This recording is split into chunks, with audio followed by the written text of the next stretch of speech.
Hello friends, welcome back to our YouTube channel. మనమైతే present మహారాష్ట్రలోని ముంబైలో ఉన్నాము. ఈరోజు మనం వెళ్ళేది ఎలిఫెంటా కేవ్స్. ఈ ఎలిఫెంటా కేవ్స్ అనేటువంటిది ఎలిఫెంటా ఐలాండ్ పైన ఉంటవి.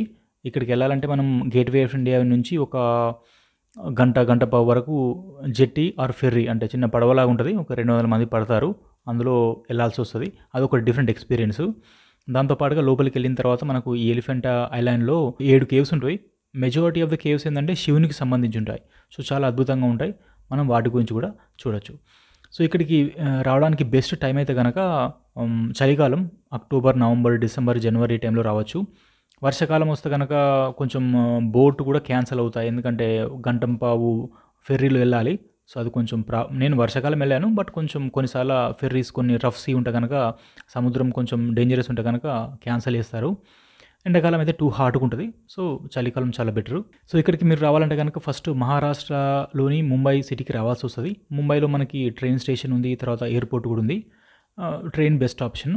ఒకసారి వచ్చిన తర్వాత మనకు లోకల్‌గా అకామిడేషన్ ఆప్షన్స్ కూడా ఉంటాయి. హాస్టల్స్ ఉంటాయి. జనరల్‌గా ముంబైలో ఎక్స్‌పెన్సివ్ ఉంటాయి. కాకపోతే హాస్టల్స్ ఉంటాయి. నేనున్నది నాప్ మనోర్ హాస్టల్స్. ఇది శాంటా క్రూజ్ ఏరియాలో ఉంటది. అరౌండ్ ₹1000 ఒక బెడ్‌కి తీసుకుంటారు.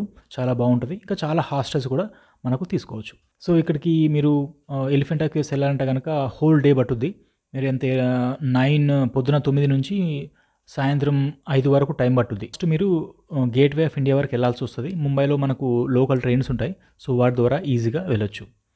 ఒకసారి మీరు గేట్‌వే ఆఫ్ ఇండియాకి వచ్చిన తర్వాత మీరు ఒక ₹250 టికెట్ ఉంటది. ఆ టికెట్ తీసుకొని ఫెర్రీ కానీ, ఈ జెట్టీలో గానీ ఎక్కాల్సొస్తది.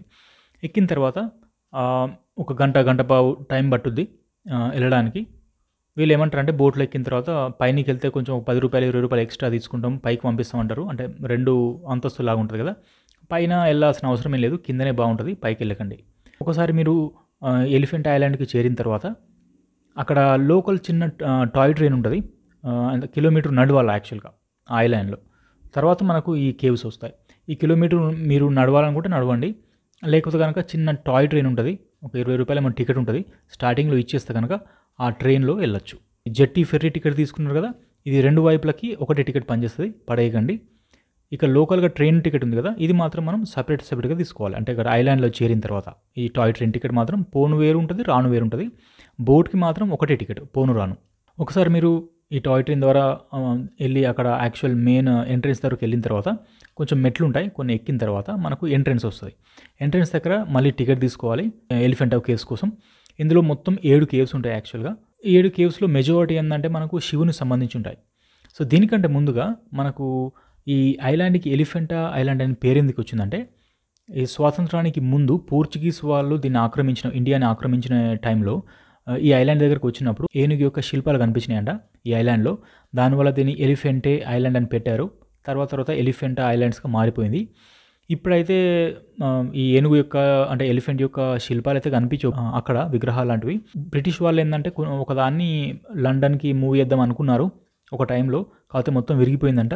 మళ్ళీ దాన్ని కొంచెం అతుకుపెట్టి బ్యాక్ ఇండియాకి తీసుకొచ్చారు. అది ఇప్పుడు జీజామాత ఉద్యాన్ వన్ అంటే పార్క్ జీజామాత పార్క్ దగ్గర పెట్టారంట ముంబైలోనే.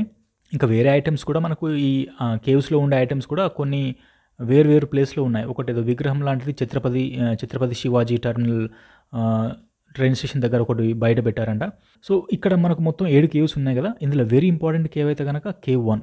ఇదే చాలా బావుంటది. మీరు ఎక్కువ టైం స్పెండ్ చేసేది కూడా ఇది. ఇక్కడేందంటే మనకు రకరకాల శివుని యొక్క రూపాలుంటవి.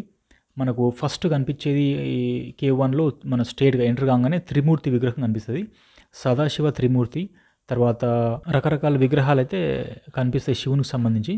ఇందులో మనం చూస్తే గనక స్ట్రెయిట్‌లో మనం ఒక్కసారి ఎంటర్ అయిన తర్వాత కేవ్ 1లో మనకు సదాశివ త్రిమూర్తి విగ్రహం కనిపిస్తది. అర్ధనారీశ్వర, గంగాధర అన్ని శివుని యొక్క రూపాలే ఇందులో. రకరకాలైతే ఉంటాయి. శివ పార్వతి, తర్వాత మౌంట్ కైలాష్, తర్వాత శివుని వివాహం సంబంధించి నటరాజుని విగ్రహము, యోగీశ్వర, ఒక శివలింగం కూడా ఇందులో ఉంటది. అంటే మీరు కేవ్‌లోకి ఎంటర్ అయిన తర్వాత రైట్ సైడ్‌లో ఉంటది. ఇక్కడ పోర్చుగీస్ వాళ్ళు రాకబోయే ముందు వరకు కూడా ఇక్కడ పూజలు జరిగేవటంట ఈ టెంపుల్‌లో. ఇప్పుడైతే జరగట్లేదు.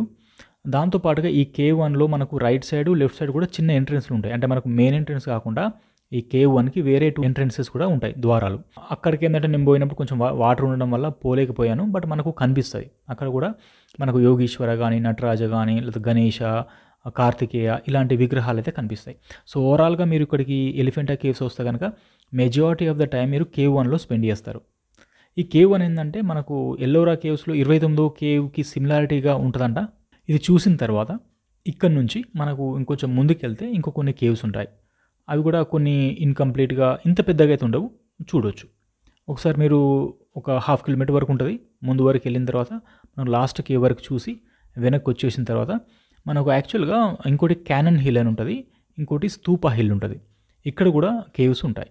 ఈ స్తూపా హిల్ పైన ఎక్కువ బుద్ధిజం సంబంధించి ఉంటాయి. క్యానన్ హిల్ దగ్గర ఏందంటే ఈ క్యానన్ ఉంటదంట పెద్దది చూడొచ్చు. నాకేందంటే టైం లేకుండా ఆ రోజు మిగతా వాటికి పోలేకపోయాను. బట్ మోస్ట్‌లీ నేనేందంటే ఈ మెయిన్ కేవ్ ఇంకా చిన్న చిన్న కేవ్స్ అన్నీ కవర్ చేశాను. సో, ఇది అయిపోయిన తర్వాత ఇదొక టైం మొత్తం ఒక 2 నుంచి ఒక 3 గంటలు పట్టుద్ది. ఎందుకంటే కొంచెం గుట్టల పైన కొంచెం ఎక్కాల్సొస్తది. 3 అవర్స్ టైం పట్టుద్ది. తర్వాత రిటర్న్ మళ్ళీ మనం ఆ ట్రైన్ తీసుకుంటే ట్రైన్ తీసుకోవచ్చు. టాయ్ ట్రైన్ మళ్ళీ టికెట్ తీసుకోవాలి. లేకపోతే నడుచుకుంటూ రావచ్చు. ఒకసారి వచ్చిన తర్వాత మళ్ళీ మనకు మన జెట్టి ఉంటది. అందులో ఎక్కేయచ్చు. టికెట్ ఏమి అడగరు అప్పుడు. ఎందుకంటే ఆల్రెడీ మనం పోయేటప్పుడు టికెట్ తీసుకున్నాం కదా! సో, డైరెక్ట్ అదే టికెట్‌తోని మనం ఎళ్ళొచ్చు. మళ్ళీ గంటంపావు వరకు పట్టుద్ది. మనకక్కడ మళ్ళీ గేట్‌వే ఆఫ్ ఇండియా దగ్గర దించేస్తారు. సో, ఇక్కడ స్టార్టింగ్ టికెట్ తీసుకునే దగ్గర ఏముంటదంటే కొంచెం వాళ్ళు రఫ్‌గా ఉంటారు. నేను టికెట్ తీసుకునేటప్పుడు ఏందంటే వాళ్ళు ఒక టికెట్ ఇవ్వలేదు యాక్చువల్‌గా ఒక టికెట్ ₹250 ఏమో ఉంటది. ఇవ్వాలి. వాళ్ళు 2 టికెట్లు అయితేనే ఇస్తాం. ఒక టికెట్ లేదంటారు. కొంచెం ఇబ్బంది పెడతారు వాళ్ళు.